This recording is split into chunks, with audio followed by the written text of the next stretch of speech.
फटाक 30 सेकंड में खबर डाउनलोड कीजिए तक ऐप, लिंक डिस्क्रिप्शन में।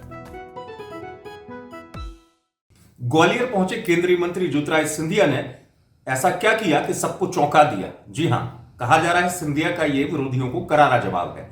तो आखिरकार ऐसा क्या किया ज्योतिरादित्य सिंधिया ने कि सबको चौंका दिया। ग्वालियर में कई कार्यक्रमों में भाग लेने के लिए पहुंचे थे ज्योतिरादित्य सिंधिया। अब तस्वीर आपको जो नजर आ रही है, दरअसल हुआ ये, चर्चा इसलिए बड़ी हो गई इस मामले को लेकर कि ज्योतिरादित्य सिंधिया पहुंच गए महारानी लक्ष्मीबाई की समाधि पर नमन करने के लिए। जी हां, रानी लक्ष्मीबाई की समाधि पर नमन करने पहुंचे थे केंद्रीय मंत्री ज्योतिरादित्य सिंधिया, उनके साथ ऊर्जा मंत्री प्रद्युम्न सिंह तोमर भी थे। अब आप कहेंगे समाधि पर नमन करने गए तो इतनी बड़ी बात ऐसी क्या हो गई कि इसकी चर्चा बड़ी हो गई।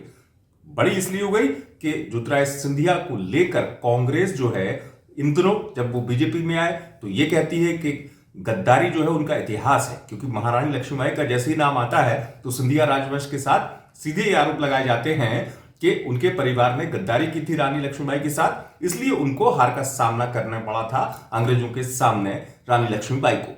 अब हुआ ये कि बीजेपी में आने के बाद जब पहली बार इस तरीके से ज्योतिरादित्य सिंधिया पहुंच गए रानी लक्ष्मीबाई को नमन करने उनकी समाधि पर, तो इसे विरोधियों को उनकी तरफ से दिया गया करारा जवाब माना जा रहा है। लेकिन देखिए, इस पर भी कांग्रेस ने सवाल खड़े कर दिए। कांग्रेस नेता के मिश्रा ने ट्वीट किया है। ये ट्वीट देखिए। इस ट्वीट में वो सीधे निशाना साध रहे हैं और कह रहे हैं कि रानी लक्ष्मीबाई अपना दर्द बयां भी नहीं कर सकती। कल तक जिनके उनका कत्ल हुआ था और उनकी हार जिनकी वजह से हुई थी, वही लोग बुत पर हार पहना रहे हैं। इस तरीके से तमाम चीजें वो लिख रहे हैं अपने ट्वीट में, और ये भी बाद में कह रहे हैं कि लोकतंत्र हो या वीरांगना हो, दर पर आना पड़ता है। कुल मिलाकर इस पूरे ट्वीट में के मिश्रा का जो ट्वीट आपने देखा है, इस ट्वीट में बड़े सवाल खड़े कर दिए ज्योतिरादित्य सिंधिया को लेकर। अब यही कांग्रेस है, कांग्रेस पहले भी सवाल खड़े कर रही थी कि गद्दारी इतिहास है।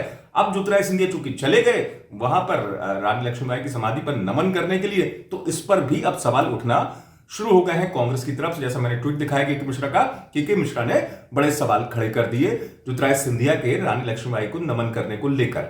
आपको यह भी बता दूं कि ये स्थिति तब भी रही जब ज्योतिरादित्य सिंधिया कांग्रेस में थे। कांग्रेस में जब थे तो बीजेपी की तरफ से सवाल उठाए जाते थे कि आखिरकार रानी लक्ष्मीबाई की समाधि पर नमन करने क्यों नहीं जाते ज्योतिरादित्य सिंधिया। सिंधिया राजवंश का जो अतीत है उसको लेकर कांग्रेस अब बीजेपी में आने के बाद ज्योतिरादित्य सिंधिया पर लगातार ये सवाल उठा रही थी, क्यों नहीं जाते हैं रानी लक्ष्मीबाई की समाधि पर नमन करने। लेकिन ज्योतिरादित्य सिंधिया पहुंच गए रानी लक्ष्मीबाई की समाधि पर नमन करने के लिए। अब उसे इस कदम को उनके एक करारा जवाब के तौर पर देखा जा रहा है, वहीं कांग्रेस इस पर सवाल भी उठा रही है। ग्वालियर से आप तक एक बार पहुंचाई हमारे संवाददाता सर्वेश पुरोहित ने। आप देखते रहे एमपी तक।